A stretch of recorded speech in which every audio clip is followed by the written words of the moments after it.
Assalamualaikum warahmatullahi wabarakatuh. Salam sejahtera untuk kita semua. Sahabat dan saudaraku dimanapun berada, berjumpa lagi dengan saya Husein alias Pak Uci, petani dari Sumbawa, Nusa Tenggara Barat.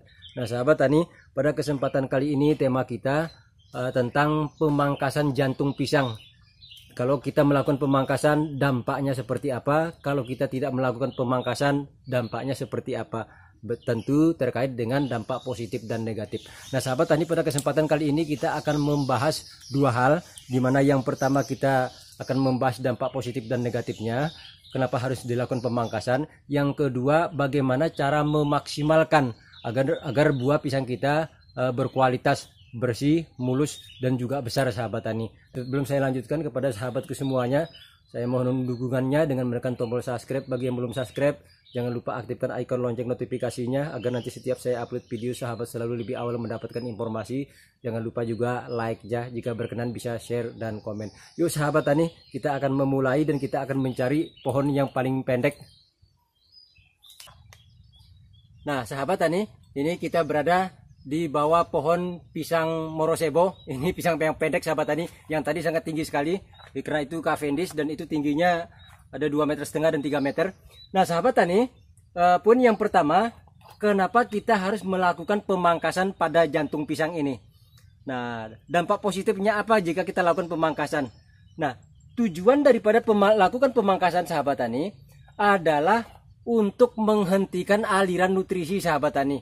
Aliran nutrisi agar aliran nutrisi dari batang ini, batang tandan ini, jika kita melakukan pemangkasan, maka di sini akan terhenti sahabat tani, sehingga aliran nutrisi tadi akan terkonsentrasi kepada pembesaran buah ini, sehingga buah ini akan menjadi lebih cepat besar sahabat tani jika dibandingkan dengan kita membiarkan ada jantung ini. Karena jantung pisang ini sahabat tani, ini semakin lama dia akan semakin panjang. Semakin dia panjang, maka aliran nutrisinya juga akan semakin banyak. Sedangkan buah-buah ini terus akan menyerap nutrisi sahabat tani. Nah begitu pada saat keluarnya ini buah yang tidak produktif, ini sahabat tani, lihat buah yang tidak produktif, artinya nih buahnya sudah tidak sama rata sahabat tani. Nih ada yang besar, ada yang kecil, artinya ini buah terakhir yang akan keluar. Sehingga buah berikutnya, kalaupun keluar yang di bawahnya ini nanti, tapi ini akan berguguran sahabat tani. Dia selain dia menyerap nutrisi, dia juga tidak akan menjadi buah lagi. Nah ditambah lagi batangnya akan semakin besar ke bawah, dan semakin banyak nutrisi-nutrisi yang dibutuhkan untuk dialirkan ke arah yang tidak kita butuhkan. Maka harus kita lakukan pemangkasan sahabat tani. Ya, itu manfaat kenapa kita harus melakukan pemangkasan pada jantung pisang kita. Nah kemudian kalau kita melakukan pembiaran, kita tidak memangkasnya, nah dampak negatifnya sahabat tani. Nah dampak negatifnya jelas, yang pertama tadi, buah pisang kita besarnya akan lambat, tidak akan maksimal sahabat tani, karena tadi berbagi nutrisi, jadi kebalikannya. Kemudian dampak yang paling berbahaya sahabat tani, yaitu ini bisa menjadi salah satu perantara penyakit. Jadi penyakitnya datang dari sini sobat tani. Memang penyakit pada tanaman pisang bisa penyebabnya bisa dari virus, bakteri, atau cendawan ya, seperti jamur. Nah perantaranya bisa melalui tanah, bisa melalui air, bisa melalui alat pertanian, atau juga bisa melalui udara. Nah termasuk melalui serangga sahabat tani. Nah melalui serangga inilah yang berbahaya, melalui buahnya ini tadi sahabat tani. Karena pada saat ini bunga ini terbuka seperti ini sahabat tani ini. Nah terbukanya buah-buah yang baru ini, karena ini di ujungnya adalah bunga jantannya, ini akan mengundang datangnya serangga kemari sahabat tani. Dengan datangnya serangga tadi, ya kalau dia bersih, steril ya, tidak membawa penyakit. Tetapi kalau dia sudah hinggap di tempat yang mengandung penyakit, dan dia bisa memindahkan kemari sahabat tani. Dan jantung pisang ini bisa menjadi salah satu pintu masuknya penyakit pada tanaman pisang kita sahabat tani. Bukan hanya dari tanahnya, tapi juga ini dari jantungnya. Maka dari itu kita harus memangkasnya sahabat tani. Di samping itu juga, dengan masih keluarnya terbukanya bunga-bunga baru ini, sementara nanti dia juga tidak akan menjadi buah lagi, tetapi dia juga mengundang termasuk juga lalat buah sahabat tani. Kalau lalat buah datang kemari dia hinggap dan dia mengisap madu di sekitar sini, dia mengisap pokoknya dia mengerumuni area sini, itu juga bisa mengakibatkan buah-buah pisang kita ini menjadi arahnya tidak beraturan. Itu kalau sudah dihinggap oleh lalat buah sahabat tani. Tapi kalau dia ngentup ya, dia nyengat di sekitar buahnya, maka akan terjadi bercak hitam. Tetapi kalau dia pada saat dia baru keluar, dia menghinggapinya, dan itu bisa membuat buah pisang kita menjadi tidak beraturan. Nah, itulah kenapa jantung pisang ini harus kita lepas sahabat tani. Jadi kalau menurut saya sih wajib dilepas, karena memperbaiki kualitas buahnya dan juga menghindari ujung daripada ini menjadi sumber penyakit.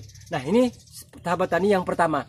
Kemudian poin yang kedua, cara memaksimalkan daripada buah pisang agar buah pisang kita bersih, mulus, berkualitas, dan tentunya harganya akan lebih mahal sahabat tani. Caranya bagaimana?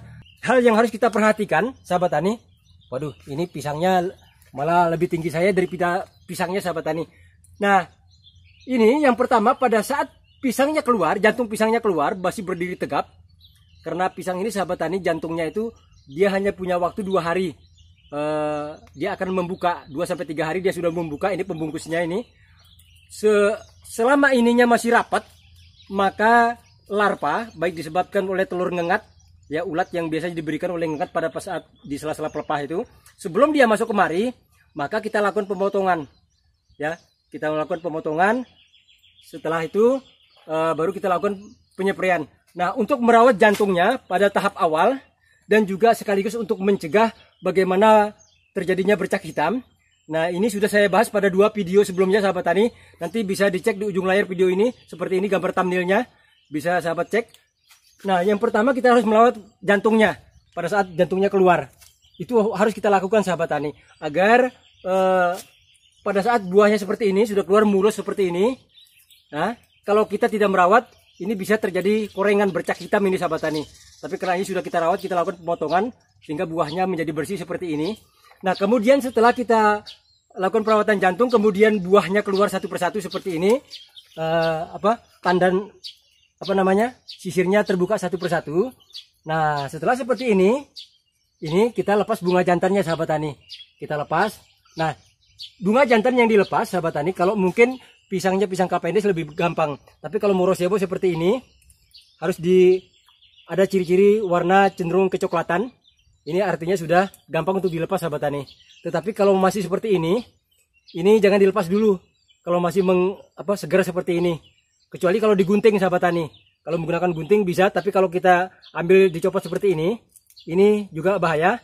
Ini juga nanti arahnya bisa juga tidak beraturan kalau kita paksa. Nah, kalau sudah seperti ini, cirinya sahabat tani ini. Nah, ini gampang kita copot.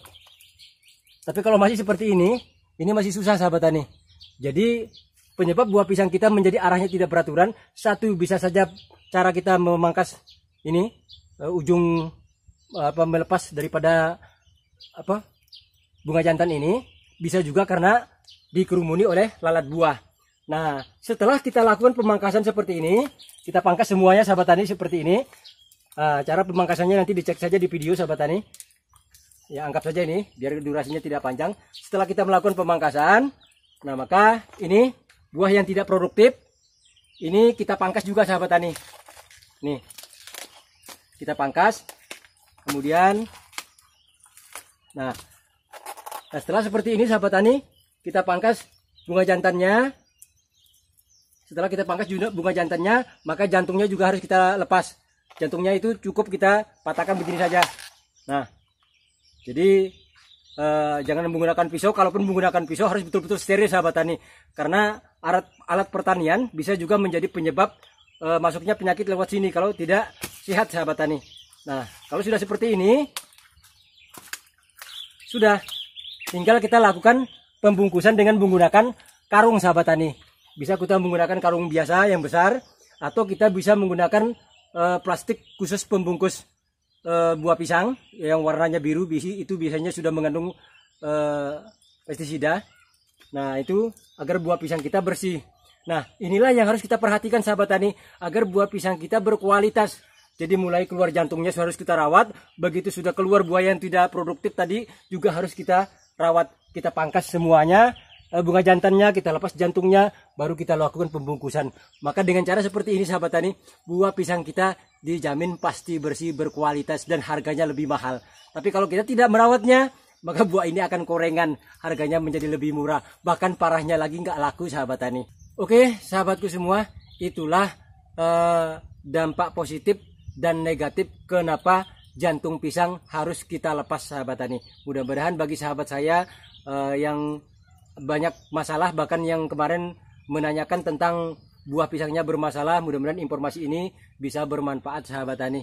Untuk itu jangan lupa subscribe-nya, bagi yang belum subscribe jangan juga lupa like-nya. Jika berkenan bisa di share dan komen. Yuk sahabat tani, terima kasih atas segala perhatiannya, mohon maaf atas segala kekurangannya. Wassalamualaikum warahmatullahi wabarakatuh. Salam sejahtera dan sukses selalu untuk kita semua.